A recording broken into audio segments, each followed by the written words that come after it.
ఫలితం ఏదైనా ప్రతిసారి హోరాహోరీయే. 2 దశాబ్దాలుగా పోరు ఆ రెండు కుటుంబాల మధ్య. ఆ నియోజకవర్గమే హైదరాబాద్ శివారులోని ఇబ్రహీంపట్నం. మరి చిరకాల ప్రత్యర్థుల పోరులో ఈసారి నెగ్గేదెవరు? మంచిరెడ్డి మల్రెడ్డి ఫ్యామిలీ ఫైట్లో గెలుపు ఎవరిని వరించబోతోంది? గ్రామీణ పట్టణ ఓటర్ల నియోజకవర్గం ఇబ్రహీంపట్నం. 2009లో ఇది ఎస్సీ రిజర్వ్ నుంచి జనరల్గా మారింది. నాటి నుంచి ఈ నియోజకవర్గంలో మంచిరెడ్డి మల్రెడ్డి కుటుంబాల మధ్య పోరు సాగుతోంది. మరోసారి బీఆర్ఎస్ నుంచి మంచిరెడ్డి కిషన్ రెడ్డి బరిలో దిగగా కాంగ్రెస్ మల్రెడ్డి రంగారెడ్డికి మరోసారి అవకాశం ఇచ్చింది. ఇక బీజేపీ నుంచి దయానంద్ గౌడ్ పోటీ చేస్తున్నారు. సిపిఎం నుంచి పగడాల యాదయ్య, బీఎస్పీ నుంచి గొరిగే మల్లేష్ యాదవ్ రంగంలో ఉన్నారు. అయితే ప్రధానంగా పోరు మాత్రం మంచిరెడ్డి కిషన్ రెడ్డి, మల్రెడ్డి రంగారెడ్డిల మధ్యే ఉండబోతోంది. యాచారం, మంచాల, ఆదిబట్ల, ఇబ్రహీంపట్నం, పాత హయత్నగర్, పెద్ద అంబర్పేట్ మండలాలు ఇబ్రహీంపట్నం నియోజకవర్గ పరిధిలో ఉన్నాయి. హయత్నగర్, అబ్దుల్లాపూర్మేట్, తుర్కయాంజల్, పెద్ద అంబర్పేట్ మున్సిపాలిటీలుగా మారాయి. తుర్కయాంజల్, ఇబ్రహీంపట్నం, అబ్దుల్లాపూర్మేట్ వంటి ప్రాంతాల్లో కొంత ముస్లిం ఓటర్లు, దళిత ఓటర్లు ఎక్కువగా ఉన్నారు. యాచారం, మంచాల, పాత హయత్నగర్ ప్రాంతాల్లో మధ్యతరగతి ఓటర్లు అధికం. ఇబ్రహీంపట్నం నియోజకవర్గంలో 3,27,000 మంది ఓటర్లున్నారు. మొత్తం ఓటర్లలో ఎస్సీ ఎస్టీలు 27% ఉన్నారు. ఇక మైనారిటీల ఓట్లు 9% ఉన్నాయి. ఇవి గెలుపోటముల్లో కీలకం కానున్నాయి. మంచిరెడ్డి మల్రెడ్డి కుటుంబాల మధ్య రాజకీయ వైరం ఇప్పటిది కాదు. 2004 ఎన్నికల సమయంలోనే మొదలైంది. ఆ ఎన్నికల్లో మలక్పేట నియోజకవర్గం నుంచి కాంగ్రెస్ అభ్యర్థిగా బరిలోకి దిగిన మల్రెడ్డి రంగారెడ్డి టీడీపీ అభ్యర్థి మంచిరెడ్డిపై విజయం సాధించారు. 2009లో ఇద్దరు నేతలు ఇబ్రహీంపట్నంకు మారారు. అయితే ఈసారి విజయలక్ష్మి మంచిరెడ్డి కిషన్ రెడ్డిని వరించింది. 2014 ఎన్నికల్లో రాజకీయ సమీకరణలు మారాయి. మల్రెడ్డి రంగారెడ్డికి కాకుండా కాంగ్రెస్ మల్లేష్కు టికెట్ ఇచ్చింది.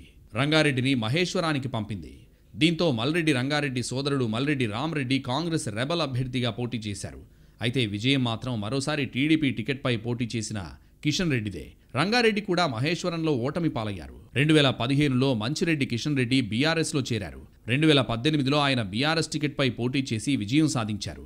ఆ ఎన్నికల్లో మహాకూటమి తరపున టీడీపీ నేత సామ రంగారెడ్డి పోటీ చేశారు. కాంగ్రెస్ టికెట్ ఇవ్వకపోవడంతో మల్రెడ్డి రంగారెడ్డి బీఎస్పీ నుంచి పోటీ చేశారు. అయితే కాంగ్రెస్ క్యాడర్ మాత్రం మల్రెడ్డికే పనిచేసింది. దీంతో కిషన్ రెడ్డి కేవలం 386 ఓట్ల స్వల్ప ఆధిక్యంతో పోటీ పడ్డారు.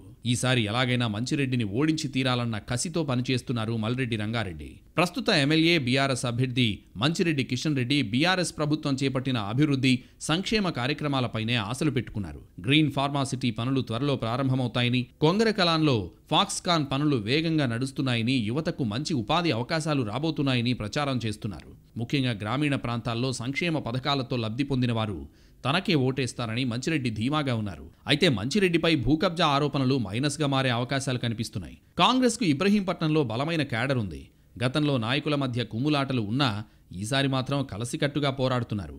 2 సార్లు ఇదే నియోజకవర్గం నుంచి మల్రెడ్డి రంగారెడ్డి, మరోసారి ఆయన సోదరుడు రామ్రెడ్డి ఓడిపోవడంతో ప్రజల్లో కొంత సానుభూతి ఉంది. 6 గ్యారంటీలను అభయహస్తం పేరుతో ప్రజల్లో విస్తృత ప్రచారం చేస్తున్నారు కాంగ్రెస్ నేతలు. ఈసారి ఇబ్రహీంపట్నం ఎమ్మెల్యేగా తన విజయానికి ఇవి కలసొస్తాయని మల్రెడ్డి రంగారెడ్డి భావిస్తున్నారు. బీజేపీ అభ్యర్థి నోముల దయానంద్ గౌడ్ సుదీర్ఘ అనుభవం ఉన్న నేతలను ఢీకొడుతున్నారు. బీఆర్ఎస్ ప్రభుత్వ వ్యతిరేకత, కాంగ్రెస్పై ప్రజల్లో ఆదరణ లేదనే వాదనతో ఆయన ముమ్మర ప్రచారం చేస్తున్నారు. అయితే నియోజకవర్గంలో పార్టీకి అంతగా పట్టు లేకపోవడం మైనస్గా మారింది. యువ ఓటర్లపైనే ఆయన ఆశలు పెట్టుకున్నారు. జిల్లాలో తమకు కాస్తో కూస్తో పట్టున్న ఇబ్రహీంపట్నంలో సిపిఎం కొంతమేర ఓట్లు చీల్చే అవకాశం ఉంది. నగర శివారులో 20 ఏళ్లుగా ఆ రెండు కుటుంబాల మధ్య జరుగుతున్న పోరాటంలో ఈసారి ఓటర్ ఎటువైపు నిలబడతారో చూడాలి.